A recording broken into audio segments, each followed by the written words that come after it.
চিনি, চালের গুঁড়ো, বেসন, টক দই, ম্যারিনেট করা টমেটো, ম্যারিনেট করা আলু আর কফি পাউডার, এগুলো দিয়ে আমি আজকে বানিয়েছিলাম ট্যান রিমুভের জন্য একটা ফেস প্যাক।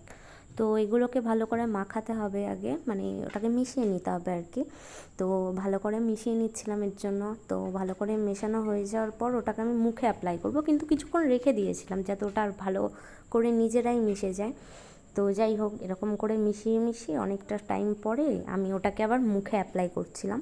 তো যেহেতু আমার বাইরে যেতে হয় দুপুরবেলা, তো ট্যান তো পড়েই যায়, এই রোদ গরম।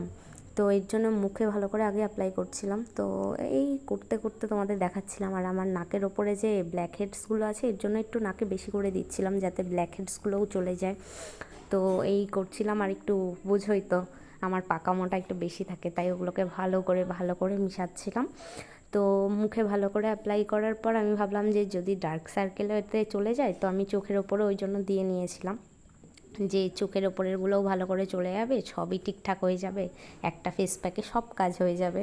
তো যাই হোক, মুখে দেওয়ার পর আমি ভাবছিলাম যে এটাকে কী করে ঠিক করে রাখবো, ওগুলো পড়ে যাচ্ছিলো বারবার করে। তো যাই হোক, তাও চেষ্টা করছিলাম যে না, দিয়ে রাখতে হবে দিয়ে রাখতে হবে, এই জন্য ওপর হয়ে গেছিলাম মুখটা, মানে উপরের দিকে তাকিয়েছিলাম যাতে ওটা থেকে যায়। যাই হোক, আমি চোখটাকেই দেখো ঢেকে ফেলেছি। তো যাই হোক, আমি বুঝতে পারিনি তখনও যে আমার চোখটা ঢাকা। তারপর একটু গলায় দিয়ে দিচ্ছিলাম। তো যেহেতু গলায়ও ট্যান পড়ে, আর বেশিরভাগ এই গলা আর হাত আর মুখটাতেই বেশি ট্যান পড়ে সবারই। তো যাই হোক, এই তো মুখে দেওয়া কমপ্লিট। এবার আমি ভাবছিলাম যে হাতেও দিয়ে দেওয়া যাক, যেহেতু হাতেও ট্যান পড়েইছে আর একটু বেঁচেও গেছে, তো হাতেও দিয়ে দিলাম। তো আমি তোমাদের দেখাচ্ছিলাম কি বাজে লাগছে দেখো। তো ধুয়ে আসার পর দেখো রেজাল্টটা।